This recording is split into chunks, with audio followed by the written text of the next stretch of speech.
Dubai, দোহা বা দিল্লির transit লাউঞ্জে ঘন্টার পর ঘন্টা অপেক্ষা। পাকিস্তান যেতে বা সেখান থেকে বাংলাদেশে আসতে এই দীর্ঘ ভোগান্তির দিন কি এবার সত্যিই শেষ হতে চলেছে? কারণ প্রায় 2 দশক পর কেন ঢাকা ও করাচির আকাশপথ আবার এক হতে চলেছে? আর এর পেছনে কি শুধুই বাণিজ্য, নাকি অন্য কোনো গভীর রাজনৈতিক সমীকরণও কাজ করছে? পাকিস্তানের সংসদীয় বিষয়ক মন্ত্রী সম্প্রতি ঘোষণা দিয়েছেন, 2টি পাকিস্তানি এয়ারলাইন্সকে ঢাকায় ফ্লাইট পরিচালনার অনুমোদন দেওয়া হয়েছে। এর মানে হলো, যে দূরত্ব পাড়ি দিতে এতদিন 6 থেকে 8 ঘন্টা লাগত, এখন মাত্র 3 ঘন্টায় ঢাকা থেকে সরাসরি করাচি বা লাহোরে পৌঁছানো সম্ভব হবে। কিন্তু এর পেছনের গল্পটা আরও গভীর। বিশ্লেষকরা একে বলছেন কানেক্টিভিটির মাধ্যমে সফট ডিপ্লোমেসি।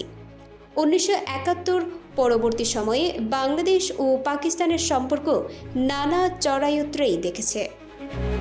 এই ফ্লাইট চালুর উদ্যোগ সেই সম্পর্কে আস্থা ফিরিয়ে আনার একটি বড় পদক্ষেপ হতে পারে।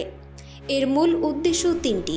প্রথমত, 2 দেশের মধ্যে দ্বিপাক্ষিক বাণিজ্য সহজ করা।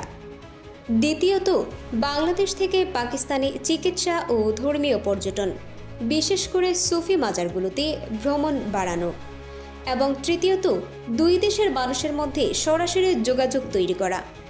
এই উদ্যোগ যদি সফল হয়, তবে এটি শুধু 2টি দেশের সম্পর্ককেই নতুন দিকে নিয়ে যাবে না, বরং দক্ষিণ এশিয়ার আঞ্চলিক বাণিজ্যের জন্যও একটি নতুন দিগন্ত খুলে দেবে। তবে এই নতুন সংযোগের পথ কতটা মসৃণ হবে তা নির্ভর করবে 2 দেশের রাজনৈতিক সদিচ্ছা আর আস্থার উপর।